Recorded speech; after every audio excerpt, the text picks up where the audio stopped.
Whoa! How's about that? Jeez. You. Hey y'all.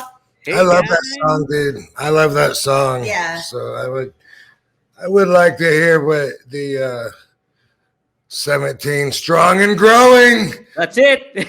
We're picking up pace. Yes. I'd like to hear what they think about the song. They like it. I heard somebody already just Gem the Dawn. I had volume on full blast, so when it came on, I leaped from the seat like a cartoon character. So, oh man, he caught the vibe. He definitely caught the vibe. It's like specific, like kind of like a Jamaican kind of West Coast also flavor. Like sounds like some Cottonmouth Kings would do.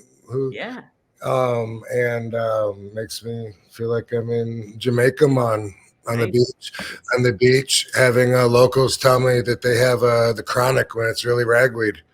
When it's just ragweed. Seaweed, maybe. Yeah, that's a dried up seaweed or something. Yeah, I got the chronic, man. Hey, brother. Well, hey, we're live, and it is one of a kind with RVD and Katie. So, a very special guest here. Baby. Thank you, baby. Rob and Katie told me it's equally cold in Las Vegas as it is in Pittsburgh. So, how about that? Pretty wild. So, but hey, we're live. So, fans, if you guys want to interact, ask a question to Rob, feel free to. Feel free to donate to the show. Do a super chat or a super sticker. We'll definitely get to those questions. Use hashtag AskRVD to hopefully it will stand out too, and we can get to cooking on stuff. But Rob, this is the earliest that I've remembered to check in and look at the chats. So we're just improving all the time. That's it. You know, this is we're rolling and moving and shaking here. It's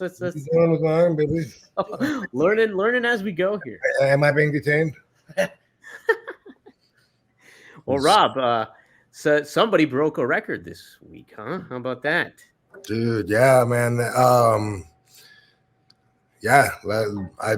I'm proud. Let's share it. I'm surprised he didn't do it before. Like Juji Mufu. If you don't follow him on Instagram, you're missing out on a freak of nature. Dude is always showing off his athleticism, and he does crazy stuff. He's jacked, but he does backflips and splits, and he lifts the gym. So if you follow him or can find old posts, he lifts up like the whole squat rack, you know, and he'll load that up and carry that around while he's got a fucking dip chain weight. He does all kinds of crazy stuff, and very entertaining though. And he's crazy. And you know what? I bought some smelling salt because I watched him do it. He'd go and before he does a lift, and I was like, man, that looks good. And I've never had a time to use it though.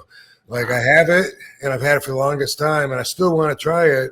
But I'm like, when's the right time? Like, I'm not going for like a maximum lift or anything like that, like ever. I don't know.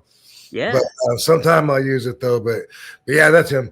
So you were aware of him before he broke this record? Yeah, totally. Okay. Matter of fact, he did one before where he let's see, he had a foot under each chair, and he held a barbell over his head with weights on the barbell, doing like an overhead press, and he held that, and while his feet spread into a split, and he went down into a full split across the separated chairs, holding that barbell over. And I thought, wow, that's, you know, maybe that's more impressive than what I did, but always been a fan. Holy shit! Wow. Yeah. Well, let's check it out. First, I have a clip here of the previous record holders here, including someone that is with us today. OG, I was the first record holder and setter, and that's cool. I've been seeing that lately, like different people that have done. Juji's the first one I've seen beat 166.5, but I've seen a few people doing it with lighter weight, heavyweight still, but working their way up, and I was flattered. You know, it's cool. I said it. They're giving me credit. Hashtagging Van Damme lift.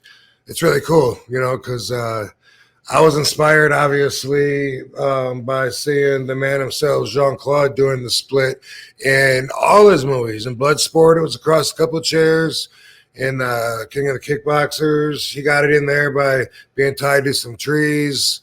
Lionheart, everything. He always would like work that in. And anyway, I was doing that in the gym while I was trying to put on size lifting, and I thought of doing weight while I'm split across the benches. So I started doing like dumbbell curls, something light, even a tricep overhead press. And what I really liked was jumping into it and landing, bam, in the split across the separated benches without falling, like bam, having the balance. And I got to where I would jump up higher and higher and do that. And I never, with the weight, I never like did like a full workout. Like, like I wouldn't recommend like, you want big biceps, do dumbbell curls while doing the splits. It was all for show and for something I was trying to get better at specifically. But a guy that I looked up to in the gym at the Y Center in Battle Creek saw me jumping into that split and kind of blew my dream away by saying, what do you do that for? I was like, I don't know, it's fun. He goes, no, I mean, if there was a reason, I'd understand it, but you're going to blow your knees out. It's senseless. Are you getting paid for it? And I'm like, no, I'm just trying to learn. He goes, yeah, I wouldn't do that. Yeah.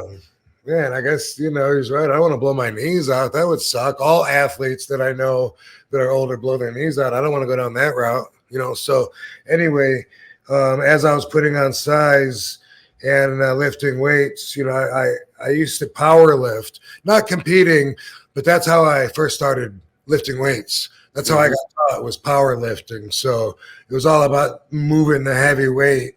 I was benching over 4, squatting over 5, and now, for not being one of the bigger guys from my day, sometimes when I hear what was impressive by their standards, I'm like, damn, really? Like I was not that far out of the ballpark from what some of these big jacked up guys were doing. I just didn't look like it, but I did put on some size and shit.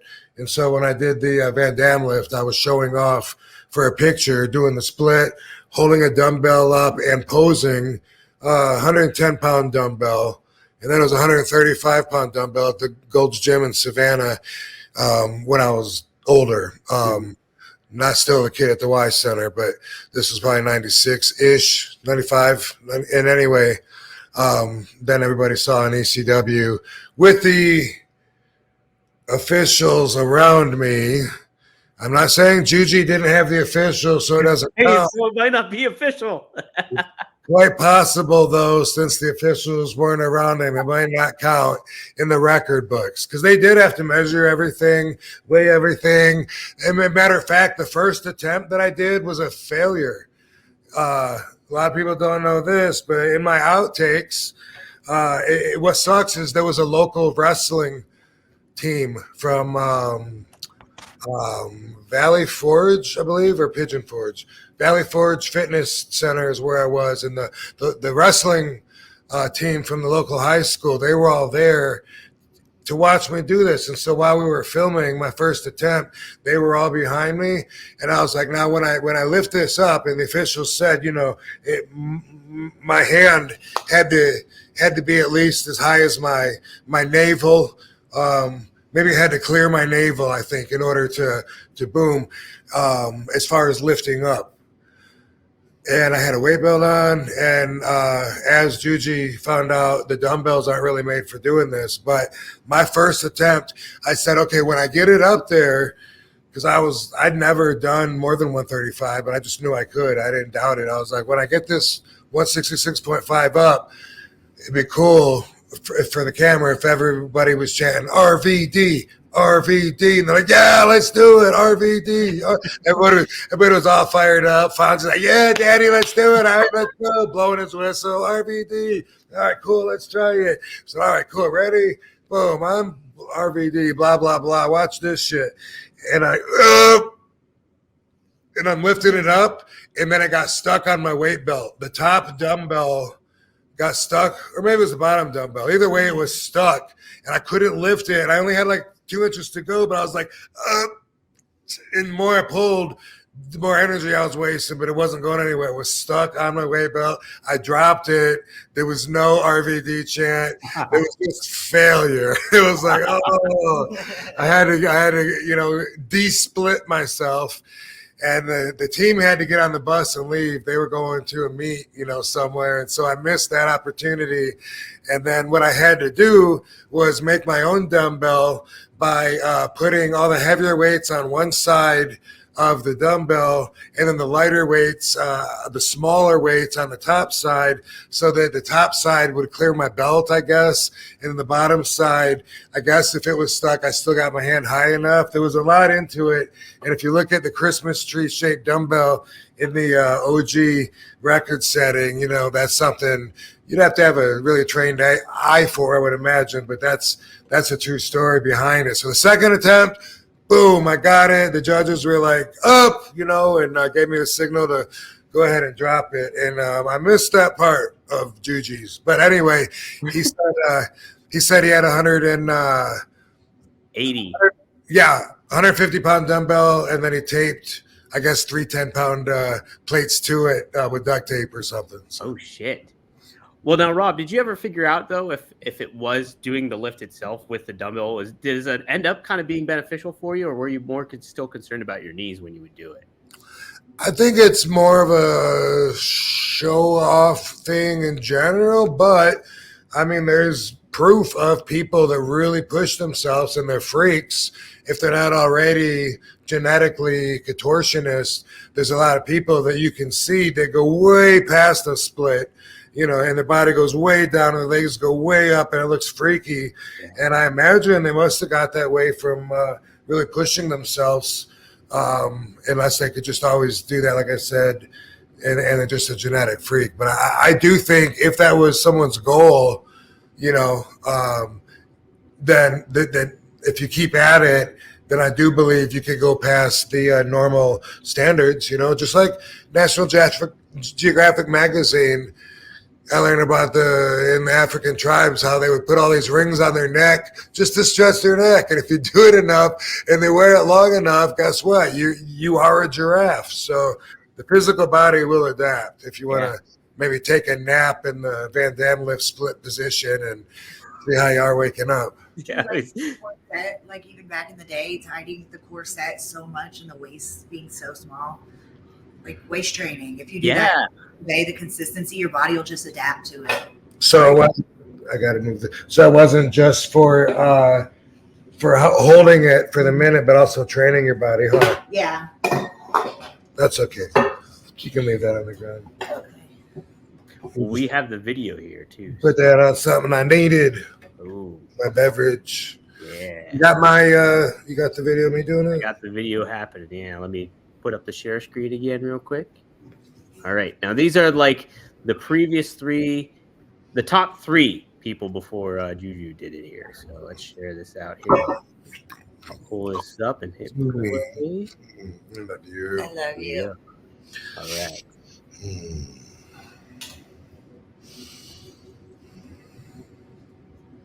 Okay. Lucas Aaron, 150 pounds. Whoa, I don't think I've seen this. No? Dude, I did see a lot of this till recently, and I've seen 2 or 3. I don't think I've seen anybody else until just a few weeks ago. Dude, just the split. Yeah, bro. Up. Boom. I think it's got, dude. Looks as good as mine. Man. Good job, dude. Fucking A. Wow. He did it too. Why didn't he just try the extra 17 pounds? Yeah, right? Throw something on there. Oh, there we go. Nice. I don't know how much weight that was, but good job. He's even got my wrestling singlet on before. He does. They're 95 singlet. Yeah. Yay, there's RVD. Yes. I love how you go into it. The originator. Talking, all cocky. On the all support.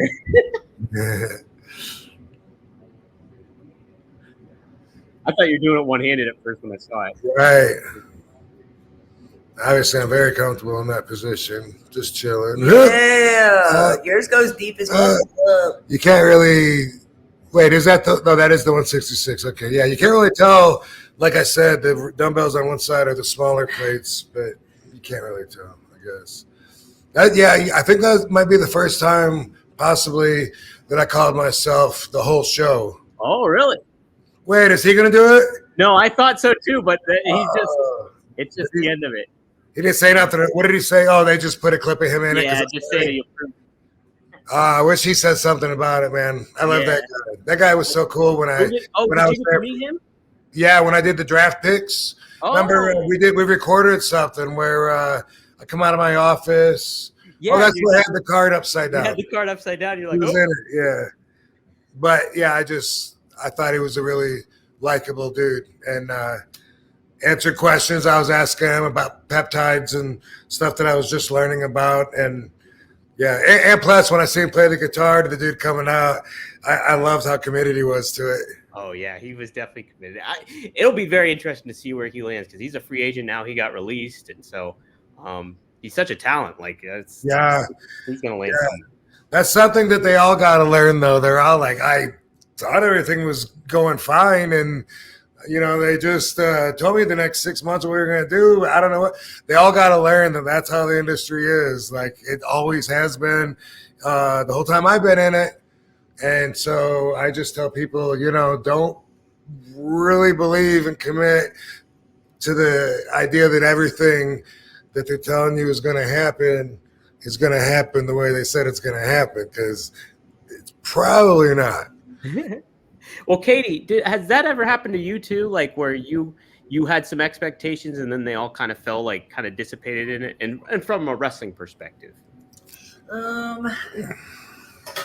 I guess maybe yes or no. I guess COVID was something because I just signed to Impact Wrestling, and then we were filming for TV still, but there was no crowd because of the pandemic. And so it was still fun. I love being Rob's manager and wrestling. But it would have been more fun with the fans because you okay? Yeah. Well, oh, that face you made. I suck a joint in my hair. You did? But anyway, it would have been more fun to have the fans there. Absolutely, yeah. Have you ever had a promoter tell you, we're going to do this, and you make you the champion and have you go over these people, and then later on, then you're like, hey, wait a second. This is not what I was told was going to happen. You ever been in that situation? Yeah. Yeah, well, it's part of the business. Yeah. Yeah. And that, like you said, and especially in the show business kind of aspect of it, things, entertainment, everything kind of changes. And I mean, that changes with anything too, with whatever you make work. So yeah, it definitely happens. True that. Show right. People that can also watch live on YouTube at The Real RVD. Oh no, right? It's on my page live, right? It's on your YouTube page. So RVDpod.com. If you head there, that's where you land. Watch RVDpod.com. So show right. Well, if you go to my YouTube page at The Real RVD, you can't see this right now. It's not there. Yeah, you can at your YouTube page. I'm asking. I don't know. Oh yeah, no, because people are commenting on it from your YouTube. Okay, I thought so. Yep, and here's a comment here, a super chat. Thank you, Show Ryu King. What up, RVD? Blessing and bong rips from Detroit. So there you go. Appreciate it, man. I was just asked about my availability and interest about going back to Detroit for the Astronomicon, which we just did a few months ago. You didn't go to that one, huh, baby? In Detroit? That doesn't sound familiar. No, I don't think so. But so I might. When was that? I think April. So I might be going back. If so, bring RVD some pre-rolls. There you go. Bong reps, sometimes I looked down upon in the conventions. Are they really? Sometimes. Depending on what kind of convention. Right. Where you are, who you are. Another super chat we got here. Nick Cross. Thank you for the Nick Cross to make you jump. Happy New Year, Rob, Katie, and crew. What's the best sativa for a euphoric creative high? Looking for something to help in the studio while writing music. Is there anything that stands out to you, Rob? Sour Diesel. Sorry Diesel, it's called? Sour Diesel. Sour Diesel, okay. I'm just throwing that out there. I'm not saying necessarily I feel really strongly about that, but that's what comes to mind, so I'm going to go with that. How about that? There you go, Nick. Try that baby out. Okay, so apparently Eric Bugenhagen told Chris Van Vliet that he's essentially retired from wrestling now, or at least for now. Well, yeah, okay. But that usually means I don't know what I'm going to do because unless people book me, I'm not going to be working. But if they book me, then I will be. I think it probably means that. And if he has a 90-day clause or something where they got to pay him out still till the expiration of his contract, then he'd be chilling until then anyway. But I don't know. I mean, I say that generalizing, not knowing what his interests are. But I did see the one interview that he did. It was with Chris Van Vliet. I saw part of that. Mm-hmm. And he seemed more like indefinite about what his position in the wrestling business would be. Yeah. I mean, if you're only a free agent, if you're in the industry or attached to it. Right. Now, does it kind of help you with almost like leverage or your star power too? If you kind of imply that, oh, I'm kind of retired, so it's going to be hard to get me out. Does that kind of help? Do you think that can kind of help in a certain way where it'd be like, oh, no, not someone with his experience. Yeah, no, and maybe not in general anyway. I don't think so. Okay. Yeah, that's pretty interesting. Now let's watch the record breaker here real quick. I forgot to share even him doing it. So. Oh yeah, man, Juji Mufu. Follow him on Instagram. Dude is a freak, and I bet he breaks all kinds of records. In fact, I'm pretty sure I've seen him do it. I believe it, man. Jeez, he's like, you can tell he's got some momentum behind him there. So let's take a look here. Here it is. Oh yeah, the girl too. Yeah, I was gonna share that picture too. So I like the way he goes into it. He's fucking. You can't hear the audio, but he's like, "Let's go!" Jumped up into it, jumps down. 180. Yep. Yeah. Little roll, little double bicep. All he's missing is doing the thumbs at the end. Yeah, right. Yeah, that would have been cool. Next time, motherfucker. Juju mofo. Get some judges in there, so it's officially official. Hey, right, man. This ain't no backyard kind of promotion here. But what if those were foam weights? The all around Weightlifters Association. Everyone knows that. Right. This was a freak weightlifting organization that officiated it. They specialized in doing odd lifts. So, I was shopping it around, trying to see who would have interest in helping me gain exposure for this at one time. I can't remember who started telling me, but I had a really impressive picture of me with the 135 in Savannah, Georgia, and I was jacked up and probably like 240 pounds. And it was just an impressive picture. And a lot of people would ask, like, have you talked to Guinness about this? Or you talked to Ripley's? And I'm like, geez, don't you gotta have an elephant standing on your leg for that kind of stuff? But I did look into it, and somebody gave me somebody's number. Somebody gave me. I ended up contacting this guy up there in the I guess the tri-states area. Don't know where he's from, but like 3 different officials had to meet there in order to make it official. So that I remember it was a big joke because I don't know if you know that area. You live in that area, dude. Valley Forge. Oh, well, that's more Philadelphia area. Well, okay. Closer, East Pennsylvania.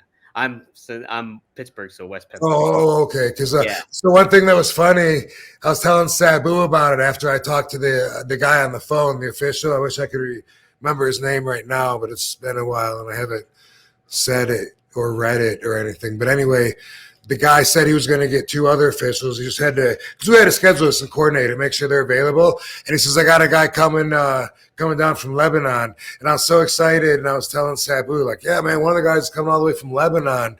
And then we're driving and we're on our way to the Valley Forge Fitness Center. It's like, cool. It's in like 13 miles, man. That's going to be cool. And then we pass a sign that says next exit Lebanon. I was like, I knew that. You know, Simon was like, you thought they were coming from another country, didn't you? I'm like, man, I don't know. That'd be Which, like by the way, so was Lebanon, Pennsylvania, but by the way, All Round Weightlifters Association, they're domestic, national. They do one-arm bench press, one-arm deadlift, like oddball lifts that they're interested in. And they told me at the time that I could go for setting it as a world record, which would have been pretty cool, and maybe looking back at it, maybe, but it didn't seem feasible at the time because I would have had to go to this meet that was coming up in Romania. Okay. And like I was like, I don't know, man. I'm 25 years old. Romania's a bit of a ways. I don't know Romania, but now I've been to Romania, in Bulgaria, and now of course I'm a huge superstar. But anyway, that's a story behind it. The Van Damme lift, the failure, the success, the progression. And it's pretty cool seeing people go for it now. And I always wondered why nobody went for it, pushed me so that I would beat them, because it wasn't like that magic number 166.5 ended up being like the most I could possibly do. It was kind of something we just picked because it was Fonzie's body weight. Yeah. I had done the 110, no problem. I got video of me. I can hold it and talk to you like I'm talking to you right now. Now, this is only 110 pounds. Don't worry. I get much more impressive than this. Boom. And then anyway, we went to 166.5, and I really thought someone would do 175. And then you go back and forth. 95, yeah. But now, I don't know now, man. They waited so fucking long. I don't know. Well, at that time, what weight do you think you could have done it at? I don't know. I think because I didn't even work towards it at all, So if I would have worked towards it, I think I could have come close to 200. Really? Yeah. Wow. Yeah, I could have pushed it. Do you credit a lot of that ability to do something like that? Not only, obviously, you're flexible, but I mean, like flexibility, strength, and balance. You have to have all three, or you can't do it. Okay. And you have to not just have them; you have to be extremely well gifted in all three in order to do that. Oh yeah, I could imagine. And I was just going to even mention, like, you all had that natural strength and muscle in your legs. I'm sure that helped in a certain way with stability and everything like that too. I'm sure, probably so. And I do feel it afterwards when I'm doing it with the weight, like the next day and stuff. I would be like tight in the groin area because I wouldn't do it for like months in between. And then when it's a photo shoot, hey, I got another pose I can do. I just like pull it out. Yeah. Wow. Well, you set up a perfect segue for our first sponsorship, Rob. It's not about pulling it out, is it? No, it's not. Okay. But I mean, Rob, you're known to work stiff, but hey, a lot of people want to work stiff in the bedroom all the time. Yeah, it's not about pulling it out, is it? It's not about it is. Oh, okay. This episode is actually sponsored by Blue Chew. Let's talk about sex, guys. Remember the days when you were always ready to go? Now you can increase your performance and get the extra confidence in bed. Listen up. BlueChew.com.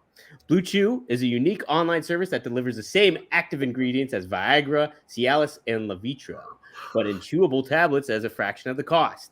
You can take them anytime, day or night, so you can plan ahead, be ready whenever an opportunity arises. The process is simple. Sign up at BlueChew.com, consult with one of their licensed medical providers, and once you're approved, you'll receive prescription within days. The best part? It's all done online, so no visits to the doctor's office, no awkward conversations, and no waiting in line at the pharmacy. Blue Chew tablets are made in the US of A and prepared and shipped direct to your door in a discreet package. So you can be missing out on the best sex of your life. And hey, Blue Chew wants to help you have a better sex. Discover your options at BlueChew.com. Chew it and do it. And we've got a special deal for our listeners. Try Blue Chew free FREE when you use our promo code. Rob, guess what our promo code is? Oh my God, I'm scared to ask, man. What are they telling what do the people have to say? RVD 420, nothing. One of a kind. No, that's too many letters. Too many letters. It's simple, Rob. It's RVD. Pod is RVD. Oh my God, baby. I'm a You're a Blue Chew promo code. I'm a promo code. What other height would you reach now after this? So yes, use our promo code RVD at checkout. Just pay $5 shipping. That's BlueChew.com. Promo code RVD to receive your first month free. Visit BlueChew.com for more details and important safety information. And we thank Blue Chew for sponsoring the podcast. I'll let you know. Hey, baby. How about that? Well, what a start. Hey, my best audience all day long. Do you have this, baby? Sure. So I don't know if you heard, Rob, but this past Wednesday on AEW Dynamite, your protege, your prodigy, Hook, is he's going to challenge for the AEW World Title against the hot dog saver himself, Samoa Joe. So that's next week on Dynamite. So nice. Interesting that those stars are crossing with one another after, we talked about Samoa Joe, and obviously you worked with Hook. What do you think of Hook overall? Like from that, I know you've only had 2 interactions with him when it comes to in the ring stuff, but overall, do you think he has that capability to reach a top star level, like in pro wrestling? Well, from what I know about him, absolutely. What I don't know about him is very important here because this sounds like a good matchup. It's probably a really exciting matchup if you followed the pathway that Hook is on and seen what he's overcome to find the obstacle that he has now with Samoa Joe. I haven't, unfortunately, been following the matches he's had since me, so I don't know that part of it. Otherwise, it sounds like, cool couple of guys that do some jiu-jitsu, some mat wrestling, with one of them being much bigger, much more experienced, and my dear friend Samoa Joe. So sounds like it might be a schooling of sorts, But I'm sure that if I knew the bigger picture and knew, what his pathway coming up until he's facing Samoa Joe, it sounds like it would be. I'm sure what they did is compelling. I didn't get to see the segment quite. I saw screenshots of it and all. And from what I heard, he was super over with the crowd was Hook. The crowd was really into it. And they kind of almost did a thing too, where Samoa Joe basically laid a challenge out to whoever had a good record in AEW, win-loss record. And then almost like the bat symbol popped up Hook on the arena ceiling. And then came out and confronted him and stuff. So pretty good setup. Good moment. And it's the heel, it's the champion with the open challenge to find the challenger. That's always a decision you got to really think about if you want to, if you want to let that happen, as opposed to the other way around, because sometimes it can seem like you only got one guy or something, but that sounds really cool, and hopefully I'll watch it. I think we got it on saved on the DVR there, huh? We've been watching a lot of that. We've been watching docudramas. First was the little troll girl, Natalie. Curious Life of Natalia Grace. Natalia Grace. Yeah. Oh, is that on Netflix? Okay, that one, and then also the Gypsy Rose. Yeah. The other one was 8 hours or something of our life. And now it's a Netflix show called The Act, and it's Hulu. On Hulu. Hulu. Okay. And it's an 8 episode in the season. It's so good. Yeah. About the Gypsy Rose. Do you know who that is? No, I have no idea. Okay, yeah. Anyway, they're both, in the news and media. And she was a girl that her mom made her act and feel like she was handicapped her whole life. Oh, I heard about this. Yeah, so man, we both found the series hard to turn away from, and all three of us, and then we just finished the 8-episode series, and there's still like another series I think I heard that tells her side of the story, and then there's still the documentary series that's not acted out that we were watching before we flipped onto this. But if something's really good and can draw you in, it's cool to spend some time learning what you can about it and seeing the different sides to the story, and especially something entertaining and good and educating. It's a really interesting story. Wow. Yeah. So it's called The Act? The Act. Okay, I'll remember that. On Hulu. On the Hulu. Sweet, I have Hulu, so I'll definitely check it out. When it comes to so Samoa Joe just won the title basically. So and Hooks is wasn't he the Ring of Honor champion or no? He was the TV champion, and then he vacated it when I believe he was challenging for the AEW TV champion, not Ring of Honor champion. No, he was the ROH television champion, but now he's the AEW World Champion. So he defeated MJF a couple weeks ago at World's End. Cool. So Hook was going to be his first challenger, basically. And the kind of question I wanted to ask you, what would kind of be from I guess if you're doing from a wrestling perspective and thinking about it from the booking aspect, probably Samoa Joe will come out on top on that aspect of it all because it's his first defense. How would you kind of book Hook safely to make him still look strong after it's all said and done, being the smaller opponent too on that? Well, I'm writing in my notes to tell you not to ask me how I would book stuff. Okay. Future episodes. Okay. Noted. Duly noted. How I would book the kid? Is that what you said? Or how would you book Hook to still remain kind of strong in the aspect of maybe coming out on a loss on this one?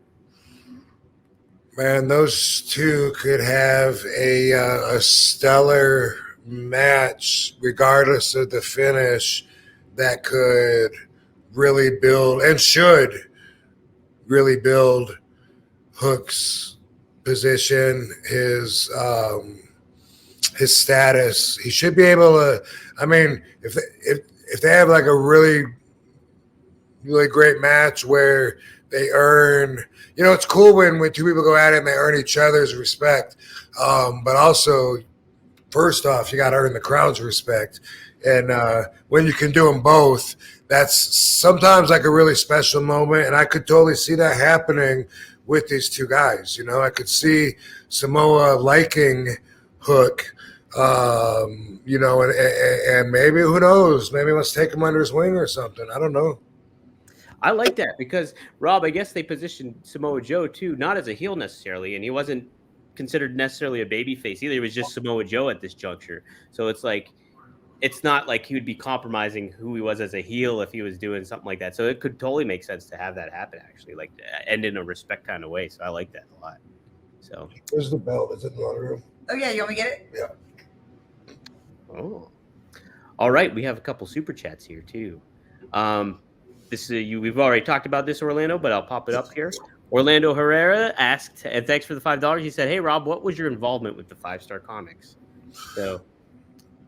Okay, so the story with the 5-Star Comics, there was thanks, baby, a friend of mine that had a lot of comic books, and man, where did I meet him? I feel like I'm not really sure where I met him now. I feel like I met him at a flea market, but I don't think it could have been the Savannah flea market. Anyway, there's a gentleman, good dude. His name is Craig Nobuyuki. And Craig Nobuyuki, I start being, we're friends, we're hanging out. And he pitches this idea to me about being a silent partner on a comic book store. He was going to use a lot of his inventory, to start, but also grow. And, I thought about it. And this is, I don't know when this is. This is early WWE. So 2003, maybe. Feels like around then. I don't know. And I'm liking the idea because I always am a sucker for a business idea, like too much. Yeah. She knows. And a lot of people take advantage of me all the time and But you're stuff. optimistic. I'm optimistic, and I like the idea of something working out. You know what I mean? Like being part of a good business opportunity. And so anyway, I said, if I'm going to be part of this, I mean, is my value in my investment financially? I'm like, why not put my name on it instead of being a financial, silent partner? Why not have it be like RVD's comics and then help use that to draw people in, and we could do signings. I don't know. Well, they like the idea. Because there was someone else involved too. Maybe Todd Tochioka somehow. I don't know. But anyway, we ended up getting together, running RVD's 5-Star Comics out of the Lakewood Square Mall. I owned it. At first it was with Craig. We were partners. He contributed his inventory. I contributed my name and value and got wrestlers in there to like sign once a month and stuff. But poor Craig really got the raw end of the stick. I always feel bad for him because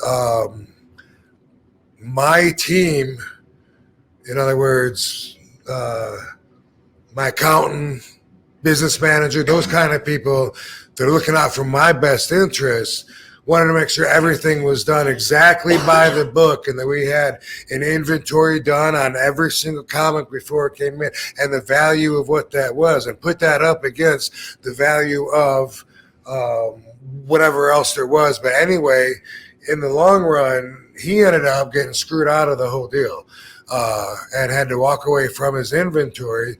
And I don't remember exactly how it happened, but my accountant explained it to me as if it made perfect sense because that was what was on paper.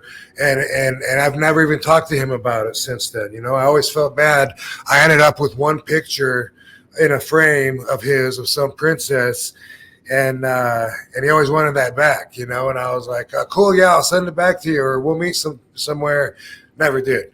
Now I don't live in LA. And it was LA too, not Savannah, now that I think about it, when I met him. So it couldn't have been a flea market. Where did I meet Mr. Nobuyuki? Anyway, so he ended up having to bow out and then it was just mine. And then what I did was go in there maybe like once a week. I pick up my weekly Wednesday comics from my list that I was reading at the time. I'm not currently reading anything. I would look around and take mental notes and tell the people, like, hey, this looks like crap. Can we clean this up over here? Or, how about if we put that on the shelf and it frees up space over there? I would say I never open up the cash register one time. So not the best job at being a business owner. I trusted everybody. I did have cameras in there. I had a lot of young, inexperienced people that, as I was told, learned a lot about themselves at my expense. But every month, it would be like, hey, the store needs this much more money. I'd put it in. My accountant would give me shit and say, we can't keep doing this. You got to make money from that store. You can't keep funding it.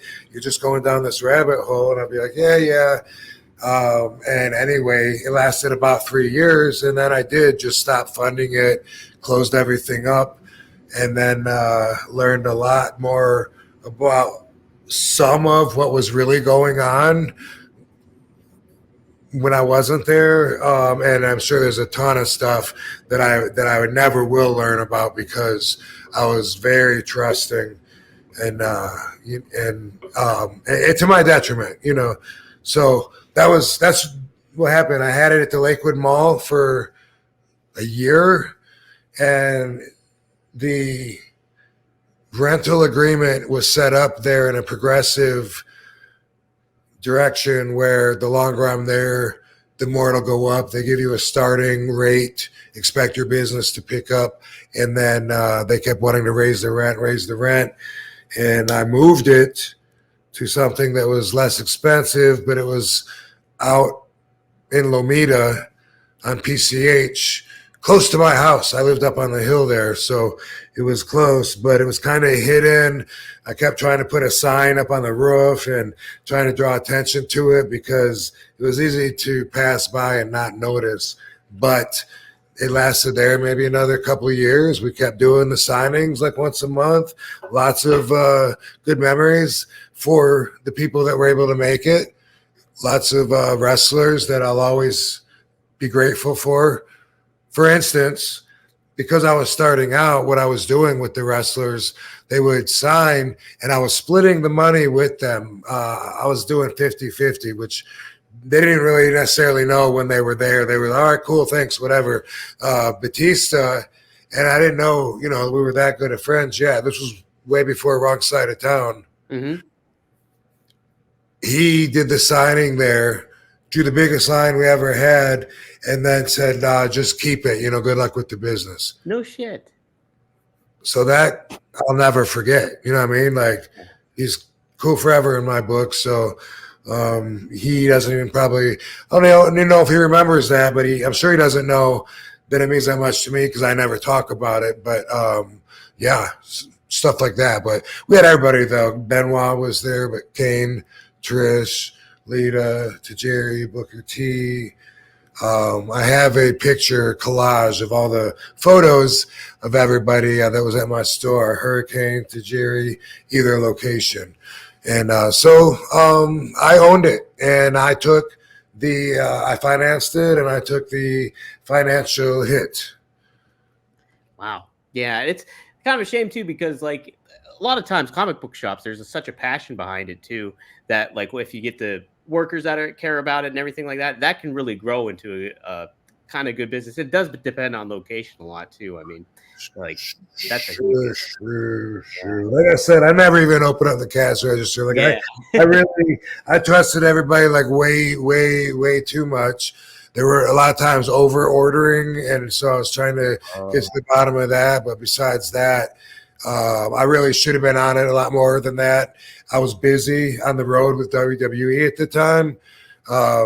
That's one thing that my evil ex actually admitted to, was she said that she regretted that she didn't help out more with the store instead of sitting on her ass when she was just 5 minutes up the road when it was in need of some proper management. But anyway, I got some really cool statues in the end.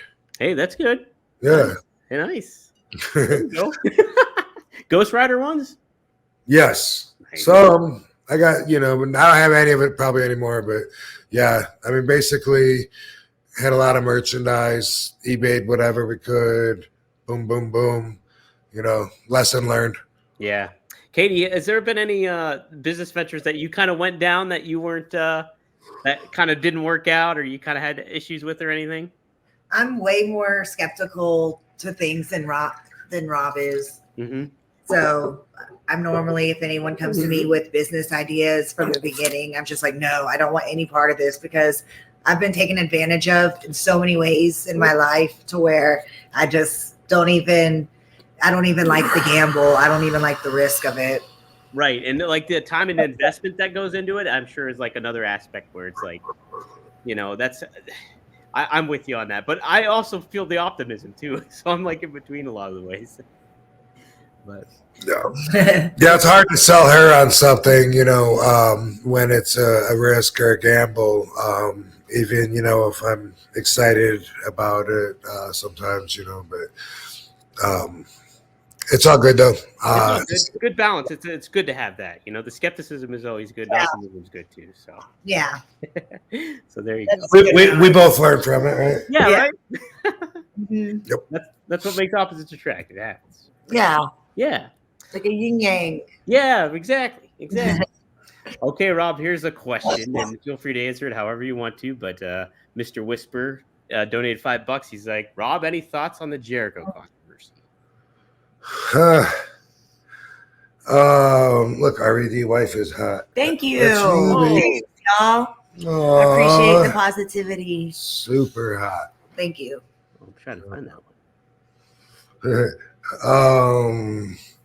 Yeah, it's an unfortunate thing for him. I don't see an upside to it any which way. If there is one, I can't imagine what it would be. All these rumors, bad things being said about him, very likely might cause stress for his family, home life, maybe. You know, I always think about that.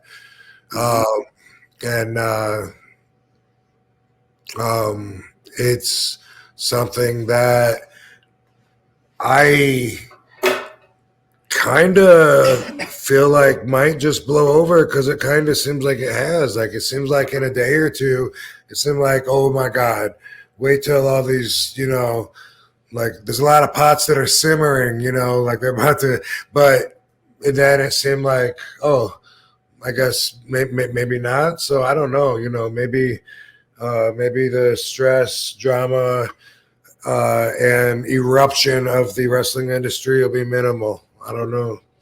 Maybe. I think it goes in the aspect of, how fast the news cycle kind of goes. And it's just unfortunate. Like, some of this stuff gets caught fire on social media, and then that's how it all kind of spreads and gets more word out, where not everybody knows the details of anything and all that kind of stuff. And it's just like, but to that, I also will say, like,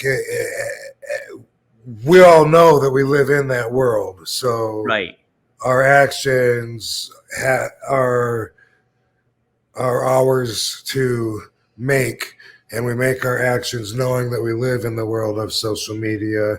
So to not expect stuff to get out, if there is stuff to get out, would be foolish. It's very true too. Yeah, good point. Yeah, you talked about that too on previous RVDologies. How about, like, all that's, you are responsible for how you're kind of portrayed online and everything like that. So, cool. Hey, the writer of your new music, VBDC, Venus Beach Dub Club, 1999. Thanks, man. He said, I played a reggae festival in Demolition and Demolition Derby in California in 2017. RVD was also booked to receive some cannabis award. RVD showed up late and ended up doing commentary for the Derby. Wonder if he remembers it. It was pretty trippy. Do you remember doing commentary for a Demolition Derby, Rob? Do we know his name? The guy that did my music? VBDC. I'm not sure. Yeah, if you want to chime in with your name, hook us up. Beach Dub Club. Yeah. The Dub Club. I love the song. Yeah, I love the song. I don't even listen to music, and I do like reggae, and but yeah, I love the energy, you know. But I'm still, when I listen to it, deciphering some of the words and say, "Oh, hey, he's talking about me." So I still got to hear it more. Derby, California, 2017. There was a cannabis award. Oh, I got it. Yeah. Oh, you mean this? Yeah. Oh, yes, absolutely.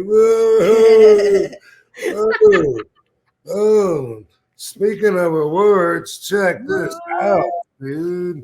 Fucking Lifetime Achievement Award for all the advocating, all the attention RVD has brought towards cannabis, helping legalize it, getting it out of its shitty hole, its penitentiary that it's been put in unnecessarily, unlogically, and unforgivingly. So anyway, yeah, I remember that Venice Beach Dub Club.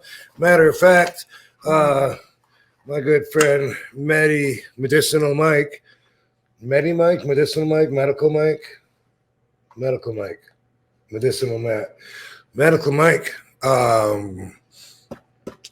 does this like I think every year, and he gave Willie Nelson one, Tommy Chong one. Oh. He might have given Snoop Dogg, but I'm not sure about that. So don't hold me to that one. But anyway, I am on a quite the list, the Mount Rushmore of advocates in the celebrity world. So pretty cool. And but what's weird is that I don't know what I got there late for, because I had enough time to go around and do dabs at every single table that was at this little festival. I remember that. But it was a like half of it was like kind of like a convention where it's booth after booth tables with wax or weed. You know, I go to a lot of events like that. Sesh.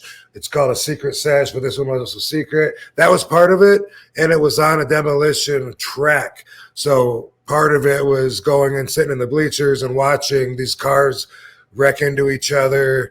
And then once the debris is all over, watch the people try to go by it and something other than cars. I can't remember what it was, but it was something crazy that was a draw. But before the Derby, though, maybe there was a wrestling show that maybe I was late for. Maybe I missed that. I don't know. But I remember Mike bringing me around from table to table to table, and I just had the most amazing endurance that night. And dabs were fairly new. Like I was just building up, getting my condition to them, and had been doing them just for the last several weeks at that point in 2017. And I do remember before I went out that night, I came across a Adderall. And I'd taken Adderall, and I just felt energetic, and I felt like Superman. And walking up and down all the aisles at that mart, whatever we can call it. I need a thesaurus to come up with a better name for that. Anyway, everyone would say, "Hey, RVD, what's up, bro? Hey, you want to do a dab?" I'd be like, "Sure." I was doing the biggest dabs. And like, thanks, dude. Like, wow, man, that's good, man. What is that, man? That's great flavor. I went table to table, and like, I only coughed one time, like at the very end. I was like compressing the hell out of myself. Like each time, I was like, oh my god, like that fucking. Maybe it wasn't a Adderall. Maybe it was a superpower underdog energy pill. That's what I felt like. Damn. Yeah. So at that point too, Rob, like now I'm a novice, obviously, when it comes to marijuana and smoking and stuff, but like you had such a high tolerance level for that it like, you weren't too affected. You were affected, but you weren't affected to the point where it's like, beyond control or anything like that. Yeah. It just like anything else, it depends. Well, like most things anyway, it depends on how much time you spend doing that. You know what I mean? So like when I met Katie, doing dabs was my consumption of choice. And I would just do it all day. Dab after dab, when I'm sitting around smoking, you know. I mean, I do other things, but then I would come back to it, and sometimes I do other things. But anyway, I was just so conditioned to it that when people would come over to my house to smoke with me, a lot of my friends, it would just fucking put them out, and they wouldn't realize it. You know, I'd be like, "Are you sure you want a second one?" They were like, "Yeah, if you're doing it." But I mean, I do this every day. Yeah. You know, like I smoke dabs. They're like, dude, come on, man. I smoke as much weed as you. I'm like, all right, 2 dabs, tops. 3 dabs, too much. If they've never done it. I lost Medium Rob. I lost James. I lost that one comedian dude that came over to Tim Chismar, and maybe someone else. And all these guys, they take it, and then all of a sudden they're just like too high. 3 of them I lost because they went to the bathroom and just never came back. Oh shit! Yeah. What are you doing in there? Staring in the mirror. Yeah. Really? And the other guy, the comedian guy, he sitting there, he just switched. We were doing a business talk, and he switched. The only thing he would say was, "You motherfucker. You motherfucker, you got me. Oh my God, dude, I am sorry. You motherfucker. Yeah, I was like, dude, I told you, you motherfucker. Oh my God, you got me. You motherfucker. I'm so hot. And I was like, bro, I told you don't do it. But anyway, it just depends on what you're used to. Like you smoke a lot. You know, I smoke or not. I roll them, so they're before I smoke them. I don't roll them as I'm smoking them. Yeah. They're not during rolls, they're pre-rolls. But no, I smoke mostly doobies. And so a lot of people will, if they hand me a joint, and they say, bro, all you need is a couple of puffs off that, man. This shit is, it's like, dude, fuck off. You're not me. You know what I mean? Like, Yeah. Why? That's so stupid, but that's RVDology. Everyone's got a different perspective on everything. But yeah, so anyway, because of that, right now, dabs will kick my ass. I'm coughing. If I do more than 2, I'm probably going to stare at myself in the mirror because I don't normally do that as it's months go by in between it. So they pack a greater punch than smoking joints. Yeah, it's like a bong hit, except for you're doing a concentrated, high-ass fucking amount of everything in the plant that gets you high compressed into a tiny little piece of wax of different integrities, and then and then super high fucking heat, 400, 700 degrees, burning it so that you get the whole thing like boom, it's gone, like all at once. So there's nothing that compares to it.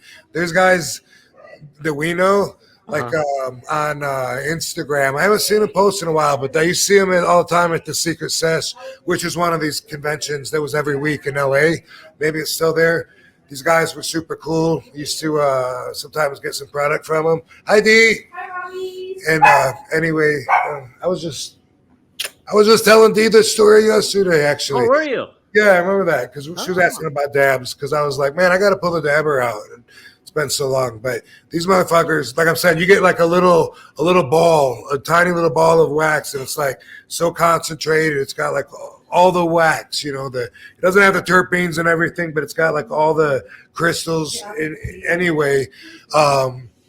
These motherfuckers that are conditioned at it, they'll pull a big string out of it like it's taffy, all fucking stretched out. Sometimes they'll do like a 2 foot fucking. They'll take one guy with the lighter, another guy's holding the fucking rig, and another guy will be holding this like 2 foot, maybe longer. I might be underselling him, but at least I've seen at least 2 feet of it. It looks like taffy, like stretched out, and it's all high concentrate wax. And he's just, and they're lowering it as it's going into his lungs. Oh my God. And then it'll be like Godzilla, and not even fucking cough sometimes. Like that takes some serious conditioning. It just depends on what you're used to. Right now, a bong would make me cough my ass off because, I just not conditioned for it. I could probably do like a quarter of a dab and be flipping the fuck out. That's probably so strong, yeah. But yeah, that used to be just like the everything. Thing is, you got to get the nail. That's what you call the bowl that you burn it on. You got to either burn it with a torch, which looks sketchy, especially if you're in the car with a torch. Looks like you're doing some other drugs. Yeah, right. Which actually are safer according to the Controlled Substance Act anyway. Or you can get like an electric nail that preset the temperature and shit if you're into it, if you use it enough, but yeah, dabs. How about that? Well, funny enough, VBDC chimed back in. He said Demolition Derby. It was actually called Dabolition Derby. So that's right. That is correct. Yep. Demolition Derby. And then he chimed in too. His actual name is Seth. Seth. Okay, good to know, man. Fucking love the music. Like I'm gonna start using it to come out to the ring too. Ooh. And to do all my commercials too. And every acting part has to change the credit song at the beginning to that. I like it. Yeah. I'm gonna change my ringtone. Your ringtone pops up. Yeah, I love it. What is it? What's your ringtone now, Rob? Is it Warrior? It's a gimmick. It's a gimmick off the phone. Something. Yeah, something. That used to be the thing, is changing your ringtone up. Your ringtone so people could listen to a song while they waited for you to answer. Yeah. Yes, that was so good. That was like early 2000s. I remember being so pumped because I have an iPhone that other people have. I mean, ring that other people have. Yeah, from the iPhone. You know what I mean? Yeah. Oh yeah. Oh yeah. Oh yeah. Whoa, why is it so small? Wrestle Dog chimed in with £5. Thank you. Love from the UK. I just made a video about RVD, and now I see you guys live. Hope RVD gets to see it. You over here anytime soon? Are you over in the UK anytime soon, Rob? You know what? I had it on my schedule. I was just telling Katie this. Everything all ties in together. That my agent that books me at a lot of my signings gave me a whole bunch of dates that now months ago, and now some of them I guess are no longer there, and I'm confused. I'm like, dude, are we still doing the Ireland and Scotland thing? And he's like, I haven't heard back from them. I'm like, man, I got it marked on my fucking schedule, but just had that conversation and going through and looking at some of the dates that were maybes. And UK, that's all I got right now for the UK. Got people talking, got a guy from France talking about wanting to bring me over there to wrestle. And wait, France isn't UK. UK is just UK is Scotland, England. Scotland and England. That's it. That's I just learned that Ireland. And Wales too, yes. Okay. Mm-hmm. So there you go. But anyway, yeah, usually when we're over there, we go to Europe because they all do, like people over there get on 2-hour, 3-hour flights and they see the whole fucking continent. It's part of their living that we don't do here in the States very much. Right. Well, yeah, Wrestle Dogs, if you want to send us that video that you made, send it to... Yeah, what am I going to see? It says he hopes I see it, but I don't know. Yeah. Yeah. Send it to tweet us. Send us a link if it's posted on YouTube, right?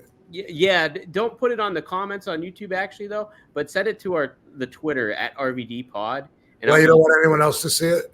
Well, no, because it will pop up in the chat here. Yeah, I don't know. Maybe he doesn't want to, but share it with us on Twitter or something like that. So I'm sure to get the word out for you. Okay. Oh, hey, Barbara. Yeah, Barbie's here too. Man, what a turnout. We had over 100 people here in the chat. So can I turn the heater off? Sure. Can you turn it off? Better yet, can you turn it off? Turn it off. Bam! Oh. Gem the Dawn, $2. Any skating /surfing /snowboarding experience? I'm showing my skate tattoo. You have a skate tattoo? Wait, how do I show? Uh-oh. This is a AP show. Wait, right here. Hey. Down below. I'm trying to see. That is my eye. Yeah. Oh. I don't know if I saw it. Did you see? Or you can show like this. What? The back of your thigh? Wait. It's on the back of the thigh there. I see it. No, right on this. There it is. Is that a skate? Yeah, there it is. Oh, roller skate. Nice. Yeah. Good job, baby. Oh, that's sweet.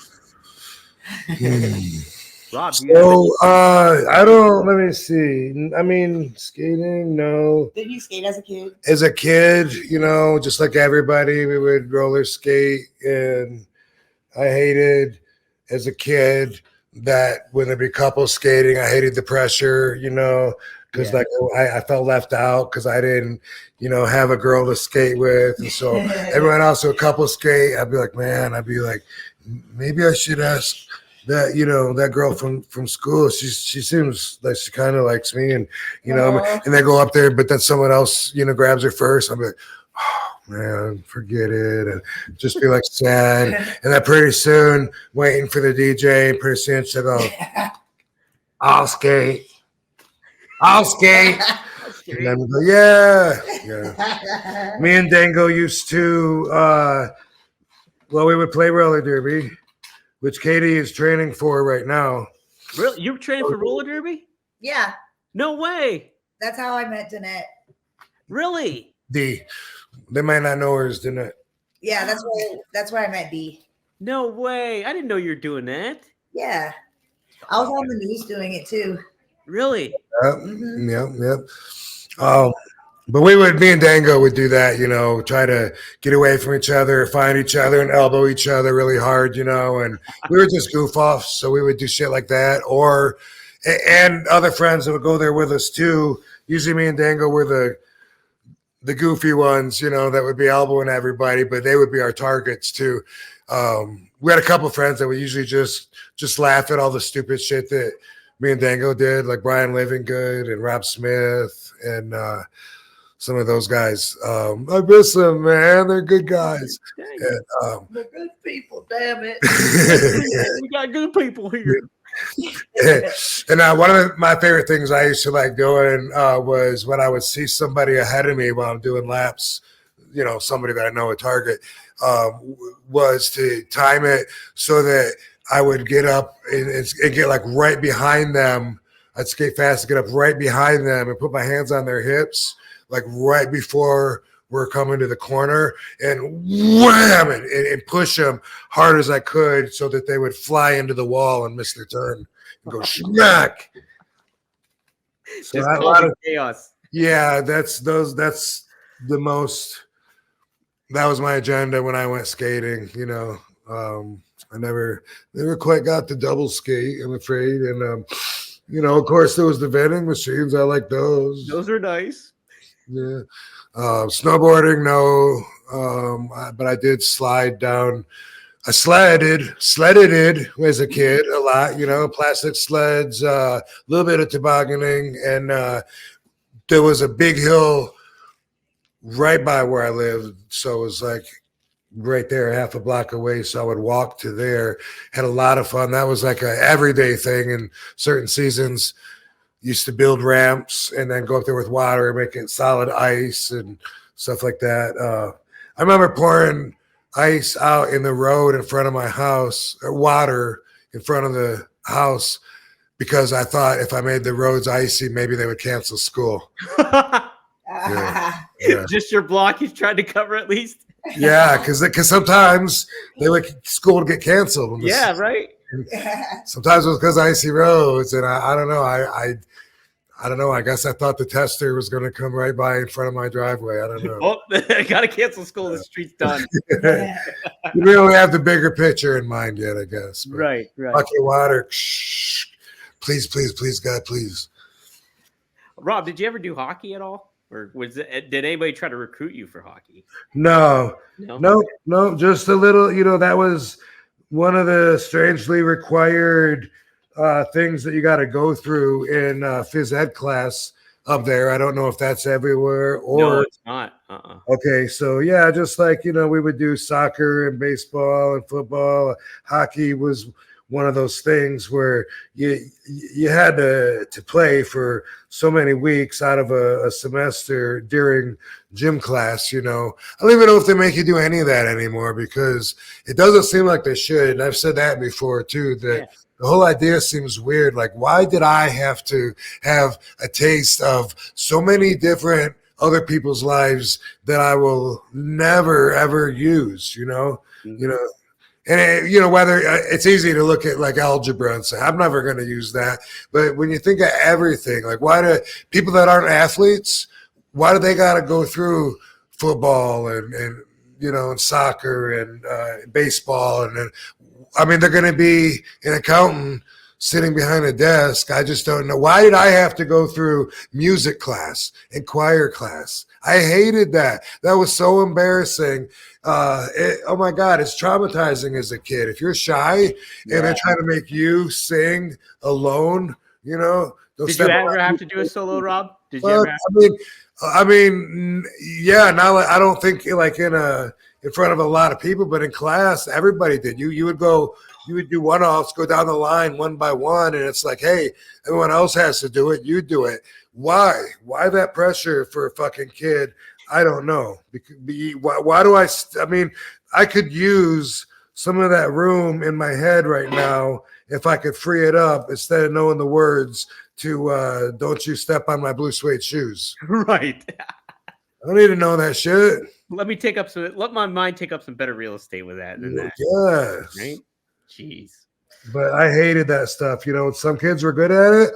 And I guess maybe part of my answer, the only thing I can think of is maybe to find out what you're good at, but I don't know if that's enough. I mean, maybe like the kids that really sang good in choir, maybe they wouldn't have discovered their secret talent if we didn't have a choir class. But I don't think so. I think that's bullshit. I think they sang in church on Sundays. They already knew. That's why they signed up. They wanted to show off, the little bastards. And, you know, it's just like forcing someone to dance if they don't dance. Why did I have to dissect a fucking frog? That was disgusting. Oh, that was not. Oh, they smelled awful too. What's that? They smelled awful too when you would do it. The smell of formaldehyde, like whenever I go, it's such a recognizable smell now for the rest of my life. I feel like I smell things that like that smells like fucking formaldehyde. But yeah, cutting him and ripping his fucking skin open and pulling out his spleen and shit. I don't know that should be a requirement for every kid in their life to go through. And why? When am I going to use that? I don't know. And at that juncture too, like you're basically in high school. So if you had a passion or an interest in like all the anatomy and all that stuff, you would have gone into it at some point by then. Why do you necessarily have to, hey, I got to cut open this fucking dead animal and take a look inside of it and see what it's all about? It was junior high for me. And I remember dreading it just because it was one of those things that everybody knew. Yeah. If you're in biology and if you're going to, you know, eventually towards the end of the semester, you're going to have to dissect the frog, you know, and you just knew that going in. And I hated the thought of it the whole time, you know, so a lot of people, you know, probably didn't need to take typing because they're fucking baseball players or whatever, but you get the point. I don't know how they come up with the required classes.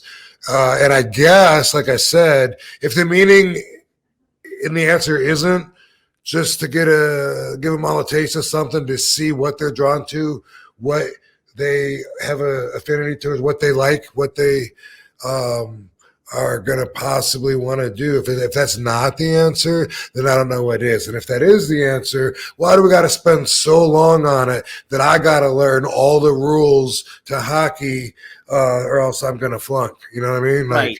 Yeah. Why does a grade have to weigh on that kind of aspect of it all?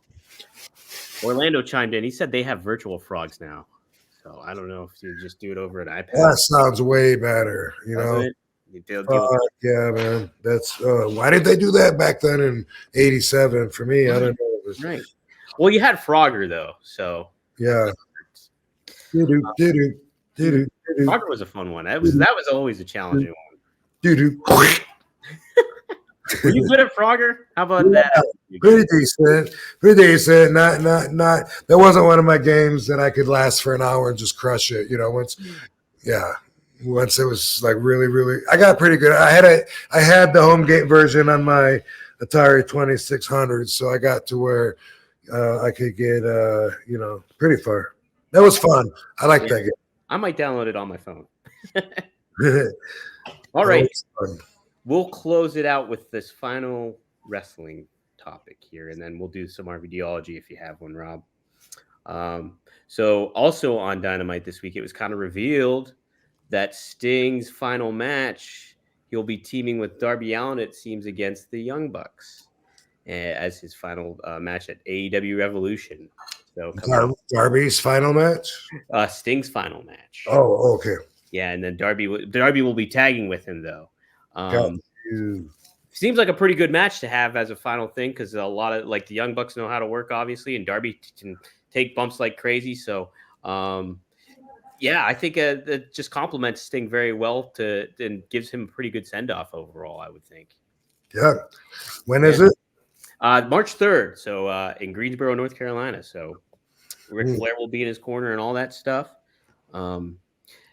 Something who I did want to talk about is Darby, actually. And I don't think we talked about him yet on here. He's got a very unorthodox style and does some risk-taking kind of stuff. But he's someone that I've noticed that really is certain to keep the believability in it all, too, where it's like he thinks about it a little bit more. What have your thoughts been on Darby Allin so far as a performer? Well, First off, he's one of those guys I have to assume that he loves the business because I see him beat the fuck out of his body up, do crazy things that you don't do unless you love the business. You know what I mean? So it takes a lot of heart to do what I've seen him do. Some of the stuff I've seen, highlights on, say, Instagram, do not seem safe by any stretch of the imagination. So either some of that stuff is completely reckless and dangerous, or they're working RVD, which hopefully it's that. I saw somebody, who was it? I saw somebody, Christian, I don't know, but like I think body slam him. Yeah, it was Christian. Yeah, on the stairs. Yeah, it was Christian. Yeah. So on the steps, on the dangerous pointed angle iron of metal, and the way they landed and everything, like just looked like that could possibly break you. And so I've seen a lot of bumps like that. And so I guess that's his niche. That's his gimmick, maybe. Kind of like Spike Dudley, I think of a newer 2024 version, 2023 version. Because, you know, Spike, if you look him up and look at his highlight reel, like everyone used to love, picking him up for a choke slam and over the rope and throwing him to the floor, choke slamming him from the ring. I just saw a video of him taking that from so many people, and then through tables that are out on the, and sometimes no tables, just on the floor, choke slam from the ring, over the rope, boom, all the way down to the floor. And that is something that you can't really teach somebody. Here's a safe way to land to where you're not going to get hurt.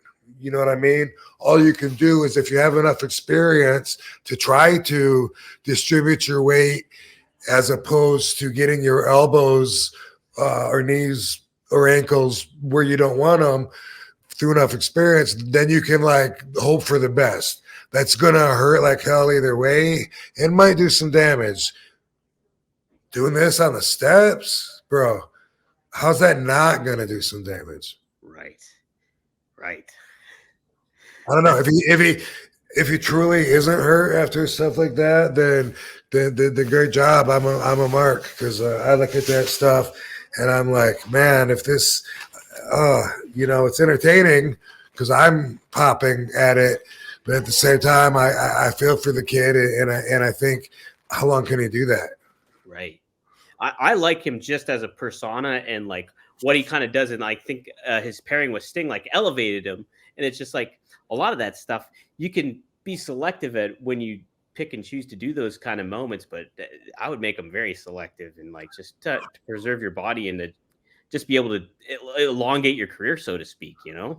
And you know what's funny is people said the same thing about me all the time. Yeah. Everyone said that I wasn't going to have a very long career because of the crazy bumps and my style, even just because I jumped off the top rope, because not everyone's even doing that, let alone doing the one-legged kick and landing, standing up and shit. But I always heard that you're not going to last, you're going to hurt yourself. So it's weird to hear myself feeling like I'm telling the next generation what I used to hear, but it seems to make so much more sense now. But I got to ask, is it just my perspective now? Like it made sense to them? Because I get it if they didn't see shit before me doing shit that I did, but still, we're talking about somebody getting body slammed from the apron down to the part of the steps that hurts with your whole spine, and and other bumps, which don't really come to mind right now. But I know that I've seen a lot of the crazy flying, jumping, squashing bumps, and they all look to me like they hurt pretty bad. So it's entertaining to watch, but I question in the long run how much of a career this guy can have. Well, by the way, you reminded me that a few months ago I found myself in autograph signing room Mhm. at what's the one in the South called? The one that's I was WrestleCade. yes, sir. Yeah. So we moved rooms, but when I first got there, the first day I was in a room, and Darby Allin was there, and he said, "Hey," he said, "Look, we got all Michigan guys in this room," and I didn't know he was from Michigan. You know that? No, I thought he was from the Washington area. Wow, maybe he was born there. Let me take a look. Scott Steiner was in the room. Steiner, yeah, he's definitely a Michigan boy, no doubt about that. Was it Nash? I think Nash. Kez definitely. Maybe. Yeah. So there was a bunch of us, and let me see. I wonder if he was born there. No, it says Seattle, Washington here. You know what? Then then it wasn't him in the room, but I still know who you're talking about. But I get him sometimes mixed up with. There's another guy there. Is it Swerve? No, Swerve wasn't there. I'm trying to think who Detroit wise there. There's a guy. Does he paint half his face or something? He looks like him to me. Same size. He is AEW. Yeah. Okay. I'll know who it is after we're done recording. That's how it always goes. Hey, baby. This is probably not gonna know. She didn't hear me. Oh, where's YouTube Chris at? We need YouTube. Yeah, in AEW, there's a wrestler, a littler, smaller dude with blonde hair that I get confused with Darby Allin, but it's not Darby Allin. Do you know who that is? She might know. And he was in a signing. He's from Michigan because he was in a signing at the. What the fuck's it called again? The WrestleCade? The WrestleCade. Me and Steiner and Nash, and maybe there was a girl there, and he was there, and he was like, "Hey, everyone's from Michigan." But when I saw him, I thought he was Darby Allin, but he's not. You know? Okay. I'm trying to think too. Dang it. I think like if I was to draw them, they would look the same. I think it's about the same size. Orange Cassidy? No, no. Where is Orange Cassidy? Decent guess because that is a good guess though. I saw them around the same time when I. Think of a blonde. He was blonde. This guy's blonde too. Yeah, and does Darby Allin team with Sting? Yes. Okay. Because let me look at the. See if I can find if I just look up AEW roster. Nobody in the chat knows. Nobody in this film is good. You don't know, and he looks. Oh my god! Okay, let me look. I'm gonna look such an idiot when it comes out. I don't even know though, too, Rob. Let me see. Yep, people are saying Danhausen. I don't think Danhausen's from Michigan. No, I think it is him. Is it really Danhausen? Dan Hausman. Yeah, because he paints his face. Yeah, I think that's the guy that I get mixed up with. Let me see. That came out. He's from Michigan. Yes, he is. Boom! Give that it was Danhausen. Woo! Wow, look at that.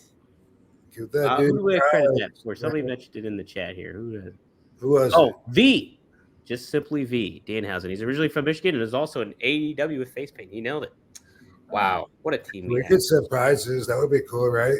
Yeah. Fucking during our thing like this. Yeah. I have a question at the end of every show. That's a good. That's good. A little trivia question. I go to the post office like once every 4 months, so people have to wait on me. So I don't have like someone to do that currently. My eBay guy is in LA and I'm in Vegas, so he has to wait for me to send him a box of shit in order for him to send it out currently. But dude, if it was a regular thing, maybe I could do a little giveaway. I could definitely get something on eBay that you maybe signed or something like that and do a little giveaway. We could do something like that. I could send a stack of pictures to you or something. Yeah, absolutely. I'd be happy to do it. Send them out and stuff. Then you got to pay to mail it twice. I mail it to you, then you pay to mail it again. True. I could probably just mail it out. True. See, either way is fine though. We could make it work. Yeah. What do we got to get? An address or something, huh? Yeah, something good. Mm-hmm. So cool. Well, Rob, Well, I got to get music for this segment, but hey, it's time to wrap it up. Yay. And it's that, you know what that means. It is RVDology time. Do you have something this week? Yeah. You know, I say this a lot. It's not very developed. It's but I do have a thought that I would like to share and see where it goes. Man, I just lost my pen. Dang it. Hold on. Well, I see you, pen. Okay. Right. So we don't want to use the same music for our videology that we use for the opening because we use it for the closing. We use it for the closing, and then we use it for the close. Well, so we use it for the opening of the countdown here, but then I also use it for the closing of our audio. My buddy Jeff, though, is actually coming up with a little like music for it. So once I get that set up, then we'll have something cooking for you. Okay, but I have a request because I just realized that I forgot to. I rolled this pretty nice doobie, but I forgot to put a filter in the end. So while putting a filter in the end, can you ask another question or talk about somebody, or can we? I can talk about something. Katie, yeah, I wanted to ask you. Katie. I'll tag in, baby. What's your roller derby team name? Partner for life. I haven't had a roller derby game yet. I've just had practice, and so I just go by Katie Forbes because the announcers like choose your roller derby name. Oh, do they? Okay. Yeah. That's pretty sweet. Yeah, and I was on the news talking about roller derby, and I was like, "It's a revolution!" And then the news lady, the caster, laughed about it, so that was fun. How are you at it so far, practicing wise? How's it been for you? It's hard. It's like it uses so many different random muscles, skating on a bank track and stabilizing, keeping balance. So that's really hard, but a lot of it comes to me easy because sometimes it's like wrestling on wheels, and I love skating, and obviously I love wrestling. So the mix of the two is really fun. And then D is like my tag team partner there. So we're the red shirt team. So that's like the heels. So we do like tag team moves to knock people out. Like she'll punch them and then I lay them out and then give them the boots on the wheels. So I like to work all that in there. And I love the cardio of it too, of skating. I love that. Now, how long does a match last? What are they called? Just a match or a game, or how long do they last at these? Can you answer it, baby?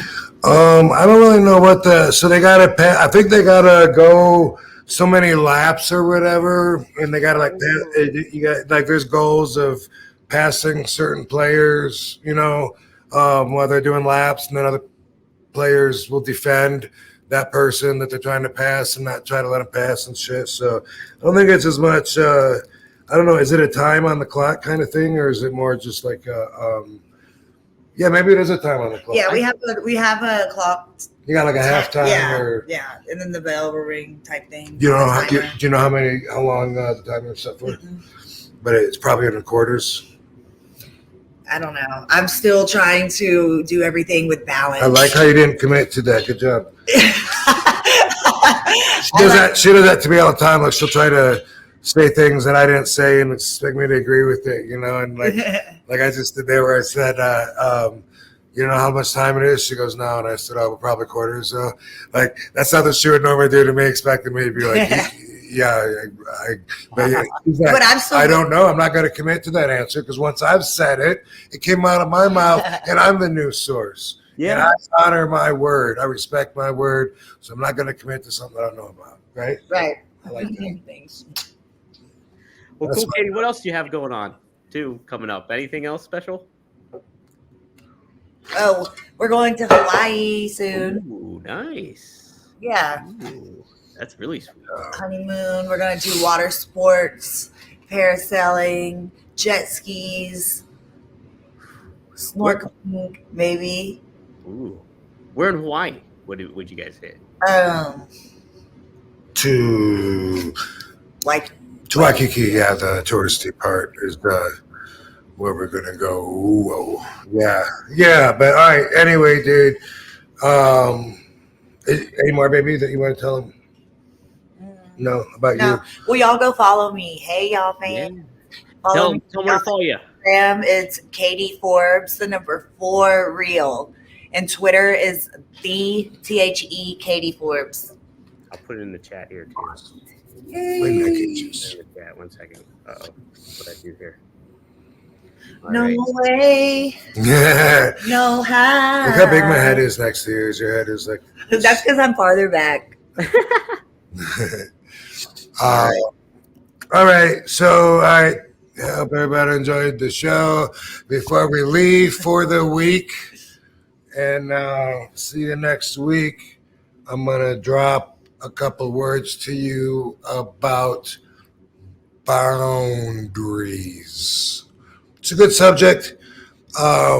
It's one of my values. So if you're into RVDology, dude, you got to set yourself up with a good set of values, because it's your set of values that you use when you choose what you believe. What?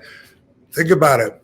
Do you choose what you believe, or do you not really have a choice? You just believe it because the facts translated in your head tells you this is the truth. Think about that, because I think that we'll get some different answers. Damn, I just broke my doobie. I need to put a crutch on it. But, I think there'll be some different answers though, because sometimes you might catch yourself saying, I choose to not believe. But really, I don't know if it's a choice so much. If you say, this guy, boom, boom, boom. Okay, you heard him. Do you believe him? If someone's like, well, I mean, I kind of believe him. I don't think it's a choice. I think it's their values, their concept of how everything works, the way they translated the facts and everything they heard. They either believe that what the guy said is true, or it's bullshit, or whatever. And so you set your boundaries also on that as well. And here's the thing with boundaries, okay? Some people don't have any boundaries, and that's fine. Like maybe physical boundaries are easy to see, because you have a big stone wall that separates your yard from the next person's wall. If that person comes over the wall and he's in your yard, then obviously, hey man, you've crossed some boundaries here. You don't belong here. That's easy. But what about boundaries that have to do with just you being comfortable and your boundaries, and even like with conversation? Like, it's something that I believe is good to know about yourself, because you can keep yourself from being disappointed in yourself. Sometimes you might be around some friends, right? And they might want to start asking, all right, here's an example. Let's say you're a dude, and let's say you really, really like this girl, and you go out with her, things are hitting off. You're like, oh my gosh, she is so cool. I love her so much. And then the next day you're hanging out with your buddies, and they're like, hey man, what happened last night? And you're like, oh man, we had a good time, so we whatever. And then they're like, yeah, did you fuck her? Now, sometimes that can make somebody feel uncomfortable, because they're like, now if I answer that, I feel like I'm talking down or low about someone that I respect. I feel like I'm talking disrespectful about somebody that I respect. I feel like I'm betraying somebody by sharing information. You get where I'm coming from? A lot of people aren't prepared for that, and they'll be like, yeah, I don't want to talk about that. Whatever. They can get really awkward, uncomfortable. I'm here today to give all of you permission to have your own boundaries, and when something conversational hits the alarm that tells you your boundaries are being close to being compromised, here's something you can say. Boundaries, dude. Just like that. Or it's personal. You could say it too. Yeah, same damn thing. Like Dango back in the day used to have a girlfriend, and Tom was our older evil mentor, and he did that exact thing. Dango and Julie were really hitting it off. In fact, Dango decided not to go on the road with us for Tennessee because he wanted to spend time. He missed his girl. Didn't like being on the road away from her and stuff like that. And Tom, specifically to try to desensitize him, would be like, what, is she that great of a fuck? I mean, what, how's her pussy? You don't want to hear someone talk like that. But guys will do that. Guys talk around each other like that. And when they do that, it's like they're almost trying to force a bond that you're not comfortable with. You don't want to be on those terms with that person, but it's awkward. So it's good to know ahead of time, because Tom, for instance, would say that exact same thing and make Dango feel uncomfortable. And even early on, he'd be like, what, you think she's the only one with a pussy? There's all kinds of girls out there, and put you in an awkward. There's a few different things that I find that people will get personal about and make you feel this way. One of them is sex, which I'll tell you, RVDology is something that I learned over many years and am still learning. But the last several years, meaning the last 5, the last 10, whatever, I feel way more intelligent and knowing than I was before. And that still continues to grow as I go on. I know more. I got a bigger idea of the bigger picture. But even way back when I was a kid, I hated stuff like that. I hated, trying to fit in. I hated that I was supposed to talk about stuff just because the other boys talked about it, and supposed to do things just because the other boys did. And when I was a virgin, I didn't even tell anybody, even my best friends. When I wasn't a virgin, I didn't tell anybody then either. You still are. Yeah, I really felt like I didn't want to know them that way. I don't want them to know that about me. I don't want to be on that level, that relationship with them. And sometimes they won't understand. So what? So-and-so said, what about you? What about you? What about you? Come on. Then it's peer pressure because it's like, well, we're all talking about it, and then sometimes, you got to say, well, you guys can all show each other your dicks too, but I'm going to go find something else to do, fuck you guys. So, I'm giving you, permission to have boundaries so you don't feel like you betrayed yourself by talking about stuff that you don't. When it comes to money, sometimes people come right out and just ask, hey, what kind of money do you make, doing such and such? And on the other side, a lot of people offer that up too. And even that's awkward. I have people do that all the time. Like I'll be talking to someone, and I'll be like, I manage the building down there, and it's pretty good. I got health insurance, and work 5 days a week, I enjoy it, can't retire for a while, but it gets me $60,000 a year. And there'll be like some awkward silence. And I'll be like, I mean, that's good for me. As if now all of a sudden they're trying to compare and imagine, like how that translated to me. It's like, dude, TMI, if you really want to share that, fine. I don't know what kind of response you're expecting, but pretty much for me, I'm just going to let that roll over my shoulder. I'm not going to say anything about the amount or what I think about the amount. I might just say, hey, good for you. Good job. So something to that effect. This or not. Okay. Yeah.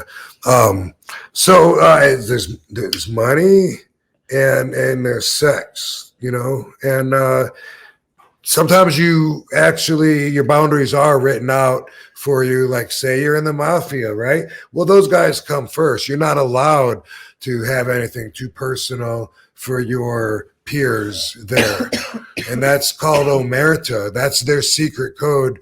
So if I'm in the mafia, if I'm an actual member and I'm hanging out right now and my wife and I are about to go to bed, but I get a phone call, You know, and if they say, hey, what are you doing? And if I not, you know, nothing, if they want to know, you know, exactly what I did or what I'm going to do or whatever, you have a meeting and you hold anything out from them, it could cause you death, especially about money, because they're part of that. So they want to know, you know, what'd you pull in from that gas station scam, and you know, what'd you do with it, and boom, where's my cut? So all that stuff, they come first. In wrestling, it's kayfabe. That was our omerta, and it used to be like that when it was like a good old boys behind closed doors. You used to have to adhere towards certain fraternity-like rules. If you were in the wrestling business in the 70s and you didn't, and you had naked pictures of your girlfriend or wife that you didn't want to share, they'd kick you out of the dressing room. Wow. You know, that's the way that it was. They came first. It was the boys. You know, if you started. I can't tell you how many times I saw this when I was really young, getting in. Someone that dates a girl, maybe it's a groupie that all the other guys know, or maybe they all see her for the first time together. But either way, if that person gets feelings and gets upset when one of the other guys wants to talk to that girl, that wasn't allowed. You were called a fence builder. Wow. No building fences, you know, if you're not one of the boys. Stuff like that. In the real world, I say, fuck that. Have your own boundaries so that you're comfortable with yourself. And you can say, you can do a whole interview on the radio. And then afterwards you can say, man, I'm glad that I didn't answer that question or that question, you know, because sometimes you open up and it's something you got to learn, like we all do. When I first started dating Katie, hey, baby. Baby. Yeah, baby. This is for you to hear. Okay. We're going home with this one. Okay. When I first started dating Katie, I, for some reason, talked to Johnny Stramboli. Oh, Johnny the Bull. Yeah. I guess he must have called me, which isn't the strangest thing in the world, but it's next to the strangest thing in the world. Okay. Like, he lived in Phoenix, in Arizona, and when I would go to wrestle or appear in Arizona, sometimes I would call Velvenis or Navajo Warrior, and I think they would send him, so I got to know him like that. But we don't normally talk. But when I started dating Katie, I guess he must have called. I talked to him, and he was saying that he knew her and stuff. And he says, man, one thing I always wanted to know, how's that ass feel? They don't even know each other. What? Oh my God. He did it. What? So, what did you answer? Right. So, man, I wonder what I did answer. Whatever it was a non-answer answer. You know, I didn't want to just try to seem cool. And that's the thing. People feel obligated, you know, just to be like, yeah, good. Or, you know, people feel obligated to respond all the time in places where I don't, you know, just like if someone said, oh, you know how much money, or probably it was sent like in quarters or something, right? You know, a lot of people would be like, oh, probably, like, what did you just pull out of my mouth? Like, a lot of people I catch doing that, and that might be like a whole nother day to spend to pull that kind of strength in the defense system up. But whatever my answer was, maybe I said, you know, I haven't really felt it, or, you know, because I probably hadn't. It was, I don't know. It was, I probably said, I don't know, or something to that effect. And it wasn't something that like I would hold against him. Like I love Johnny the Bull, good dude, but it did stick out as like, wow, like he knows I'm dating her and he feels comfortable enough with me to ask me something like that. Like, wow, like, does he think that he and I are that close, or the dudes just feel that close with each other when they subscribe to the bro code, which I think is the deal in a lot of places. But either way, I'm here to tell you it's okay to have your own set of boundaries where you're comfortable talking. And if someone gets to a point where you don't want to talk, be it money, be it even personal feelings sometimes, you know what I mean? Like someone could just be like, hey, how did you feel like when you saw that scene in that Von Erich movie and it related to your life and your brother or something like that? You could be like, I don't really want to talk about that, or that's too personal, or kind of crossing the boundary with me there, or fuck off, dude. How about that? Or you can answer it, but that's the thing is you have the choice. Don't ever think you don't have the choice. I'm giving you the right to have your own boundaries for people asking you questions, and also when you talk to other people too. Think about that. There's a lot of questions that I don't want to ask anybody else. One, because I really don't want to know the answer. And two, because I feel like it crosses the boundaries of how reasonable adults should talk to each other. So that's what I want you to think about till next week. So happy fucking January till then. Happy January till then. Happy January. Happy January. Yes. It's a good one, Rob. Yeah, it's a good way to put it too. It's either boundaries or like it's personal stuff. I don't feel like talking about it. We did have a super chat chime in. A couple of them real quick. Okay, so here it is. Jem the Dawn just said, sending good vibes to Rob, Dom, and Katie. Cheers. Thank you. Awesome. Appreciate the good vibes, and I am feeling them. Absolutely. Good. And then we close out with excited to close off with my song, One of a Kind. Oh, we can do that. No way. Fitting in ain't easy when you're one of a kind. That's it. I know that's right. RT Machine asks real quick, can you rank the worst to best with the 4 wrestling rings? WCW, WWE, or ECW? How would you rank those? Okay. I'll try. Worst to best. What's the worst one? Worst to best. I think it'd be ECW. Wait. Worst to best. Let me do best to worst. Let me do best to worst because okay. I'll just do it backwards and then because you know what? You might hold on a second. Maybe you got him ranked worst to best the way that you got him in there. But to be honest, I don't really remember how tight. I don't remember that much about WCW's ring because I was so young and green. I'd only been wrestling like 2 years. I don't remember if it was nylon or cable, but I do remember the match where, well, one was on TV, but I would run into the ropes and I would jump up to the middle, in the middle, and on the top rope, not the corner, but in the middle. I would jump up, land on my feet, and then do a high cross body back into the dude that's in the center of the ring. And so they were probably cable because the WWE ring is nylon, thick nylon ropes. So they're not as tight. Also, because the ring's bigger, the ropes are a little bit longer, which again, it's harder to keep them as tight. And that's because traditionally they were always made for like bigger guys, not guys that use the ropes a whole lot for their tightness and bounced off them and springboarded and shit. That was very rare back in the day. And in WCW, if you remember, Bill Watts banned using the top rope for a while I was there because that's just how it was back then. You didn't need the rope. It was about the wrestling.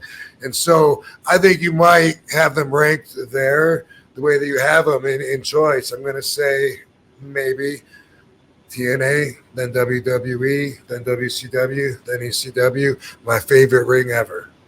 So ECW's tops. Yeah, 18 by 18, steel cable ring, ropes with rubber over them. Little trivia info here. ECW bought their sweet ass ring from Rob Van Dam. Oh, yeah. Really? Yes. So when I lived in Augusta, Georgia, I came across this old NWA ring a local wrestler there. Sorry, dude. I can't remember his name right now. But he acquired this ring that was left like in the downstairs of the Civic Center that they used to use or whatever. So it was old. It's from the NWA days. And I bought it from him for like $1,000 and had that. I don't know where I had it. Anyway, I ended up selling it to Paul for like $5,000. And it was my favorite ring that I'd ever been in. And then as I understand, as Paul told me, they replaced that ring with another one they had built to be just like it, and then put that ring in the wrestling school. Wow, how about that? 18 by 18, favorite size, steel with the turnbuckles, my favorite, and double frame, so the bottom of the posts can't move and the tops can't come in, because that if you don't have a double solid frame, no matter how much you crisscross the cable or wrap around, you're always going to have a problem with them coming in. When you got 200 or 300 pound guys hitting those ropes, they're going to be pulling, and that loosens the ropes up, blah, blah, blah. You got it in order right there, the RT machine. I think so. And nothing bad about the TNA ring. I just think if I got to label them, that's probably the way I remember them. Yeah, well, how about that? Jeez, man, oh, man. All right, what a way to close it out here. So, fun show, Rob. Fun show, Katie. It was awesome to have you here. Cool. Yeah, thanks, baby. Always good time. Keep us updated, too, on the roller derby. I'm fascinated by that stuff. So Cool. Awesome. I will. Mm-hmm. All right, guys. Cool. It's been good. We'll see you next time here on One of a Kind. Next week. Everybody have a great week. And get them Bluetooths. Get them Bluetooths. Keep calling them Bluetooths. Bluetooths. Promo code RVD, guys. I can't say AirPod either. I keep calling them. Are they earbuds? Earpods? Earbuds, whatever they may be. Whatever the fuck they're. Yeah. We'll figure it out next week. I'm becoming my dad, I tell you. Jeez, oh man. Boom. Boundaries.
meditation.